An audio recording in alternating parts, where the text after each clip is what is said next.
الحمد لله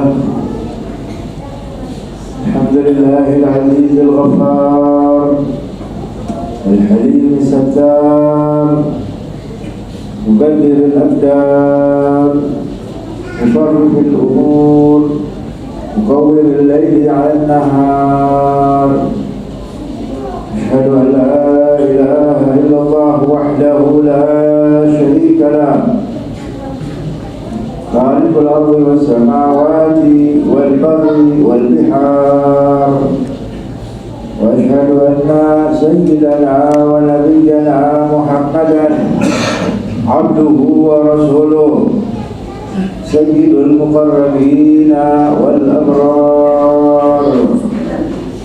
اللهم صل وسلم وبارك وكرم على نور الأنوار وسر الأسرار وترياق الأغيار ومفتاح باب اليسار سيدنا ومولانا محمد المصطفى المختار وعلى آله الأطهار وأصحابه الأخيار صلاة وسلاما دائمين من يومنا هذا إلى يوم القرار.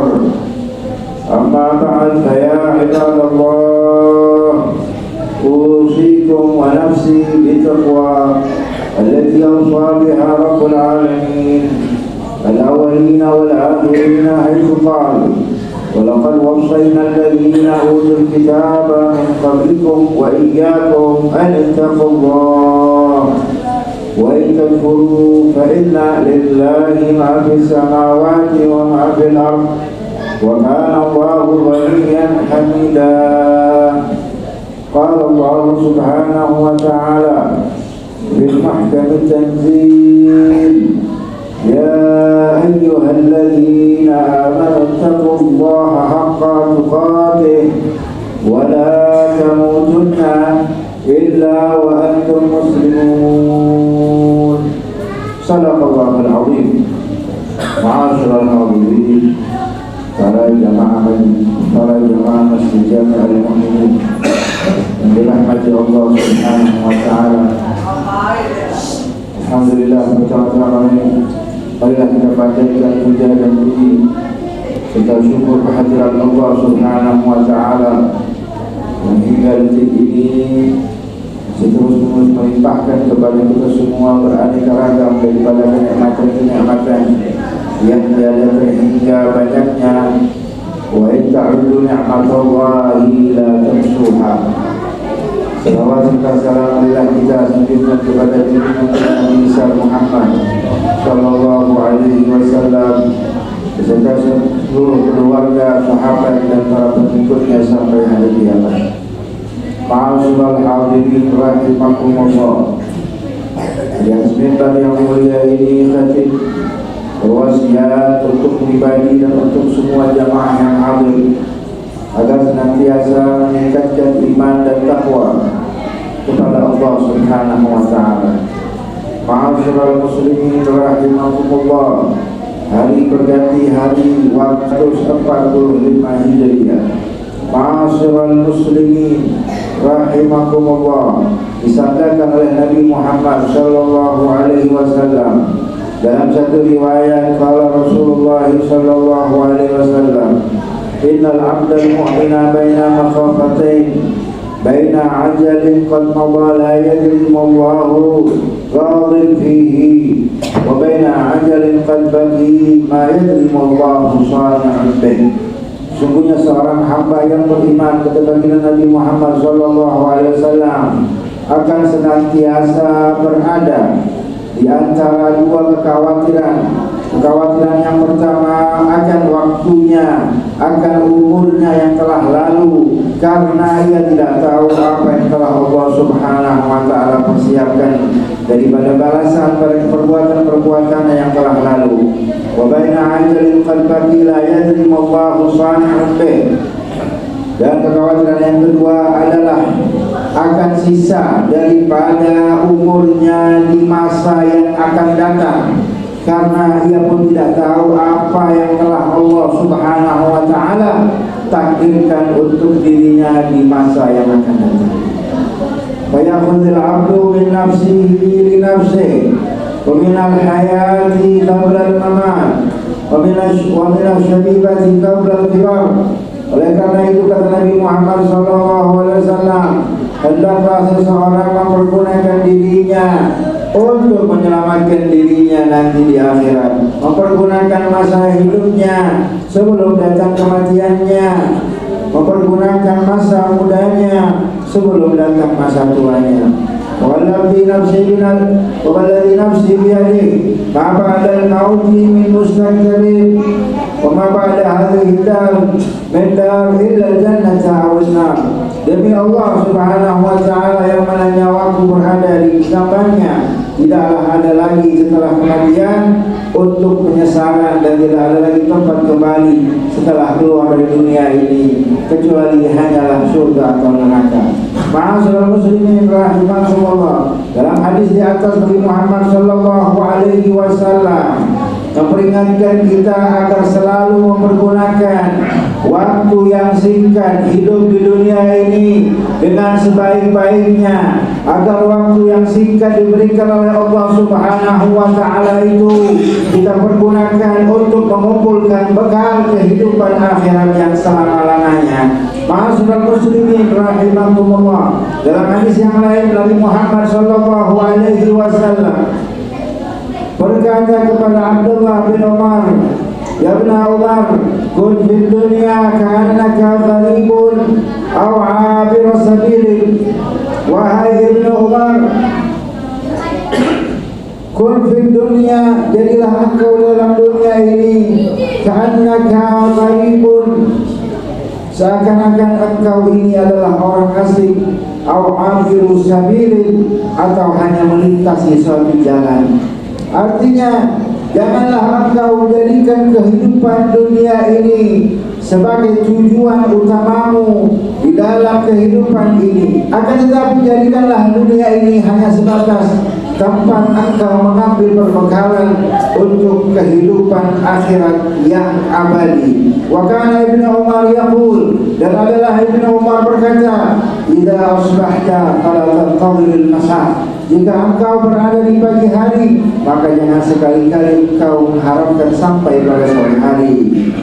Wa idza amsayta fala tantazirus shalah. Dan janganlah kalian sekali-kali jika berada di sore hari kalian mengharapkan sampai pada hari. Waj'al li hayatika li mautik, jadikanlah kehidupanmu ini supaya engkau mengumpulkan bekal untuk daripada kematian. Ma'asyiral muslimin rahimakumullah, jika seseorang telah diberikan oleh Allah Subhanahu wa ta'ala waktu yang panjang dalam kehidupan dunia ini, maka tidak ada lagi alasan baginya untuk berbuat perbuatan yang tidak dimurkai oleh Allah Subhanahu wa ta'ala dan mendapatkan ampunan dari Allah Subhanahu wa ta'ala.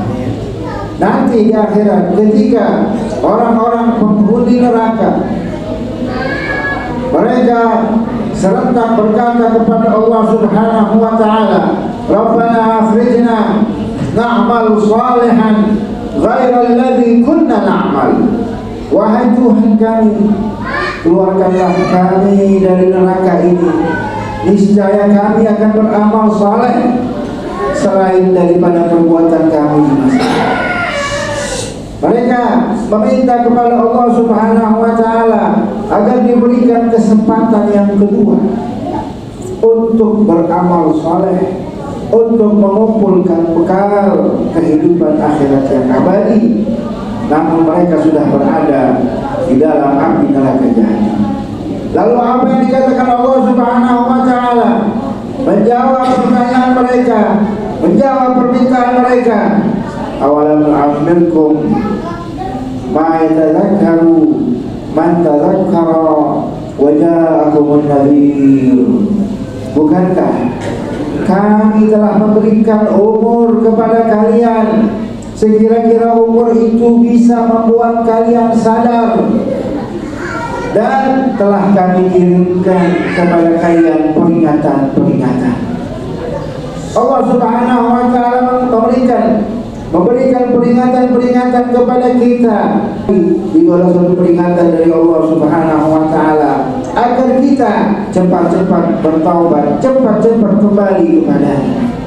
Berkata para ahli tafsir, di antara Ibnu Abbas radhiyallahu taala anhu, daripada peringatan Allah Subhanahu wa Ta'ala yang diberikan kepada hambanya adalah rambut yang beriman. Ini adalah peringatan dari Allah Subhanahu wa Ta'ala. Bila mana seseorang telah terdapat rambut putih di kepalanya atau di jenggotnya, maka itu adalah peringatan dari Allah Subhanahu wa Ta'ala agar ia kembali kepada Allah Subhanahu wa Ta'ala dan mengingat akan dekatnya kematian pada orang tersebut.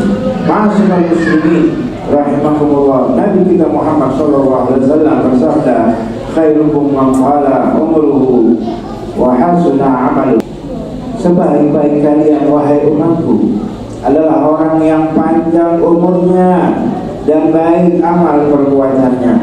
Wa syarrukum man qala umruhu wa sa'a amaluhu. Dan seburuk-buruk kalian wahai umatku adalah orang yang panjang umurnya dan buruk amal perbuatannya. Na'udzubillah, summa na'udzubillah. Mudah-mudahan Allah Subhanahu wa Ta'ala menjadikan kita semua termasuk hamba-hambanya yang dipanjangkan umur olehnya dan diberikan taufik dan hidayah untuk selalu melakukan amal-amal saleh, mengumpulkan bekal sebanyak-banyaknya untuk kita bawa menuju negeri akhirat yang abadi. Dan Allah Subhanahu wa Ta'ala mengampuni dosa-dosa kita di masa lalu dan menjadikan tahun yang baru ini adalah tahun yang membawa keberkahan kepada kita semua dan menjadikan tahun ini lebih baik daripada tahun sebelumnya. Amin ya rabbal alamin.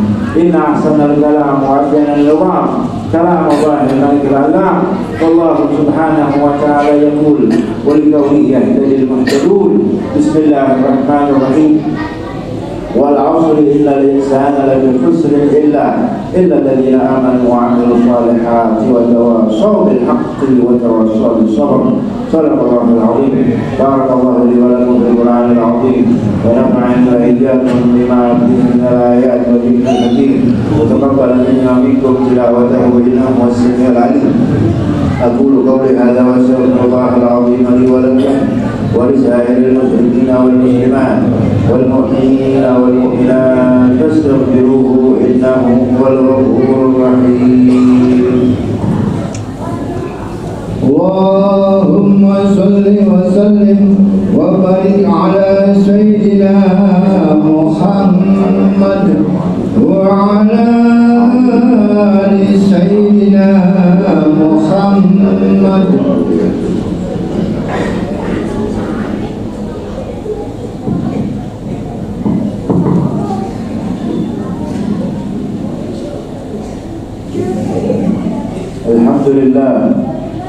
الحمد لله حمدا كثيرا كما أمر. أشهد أن لا إله إلا الله وحده لا شريك له إرغاما لمن جحد به وكفر. وأشهد أن سيدنا ونبينا محمدا عبده ورسوله سيد الخلائق والبشر. اللهم صل وسلم وبارك وكرم على سيدنا محمد وعلى آله وأصحابه مصابيح الغرر من اتصلت عين بنظر وأذن بخبر من يومنا هذا إلى يوم المحشر. أما بعد فيا أيها الناس اتقوا الله فيما أمر وانتهوا عما نهى عنكم وحذر. واعلموا أن الله سبحانه وتعالى صلى على نبيه كريما وقال مخبرا عليما إرشادا وتعليما. إن الله وملائكته يصلون على النبي يا أيها الذين آمنوا صلوا عليه وسلموا تسليما. اللهم صل على سيدنا محمد وعلى آل سيدنا محمد كما صليت على سيدنا إبراهيم وعلى آل سيدنا إبراهيم وبارك على سيدنا محمد وعلى آل سيدنا محمد كما باركت على سيدنا إبراهيم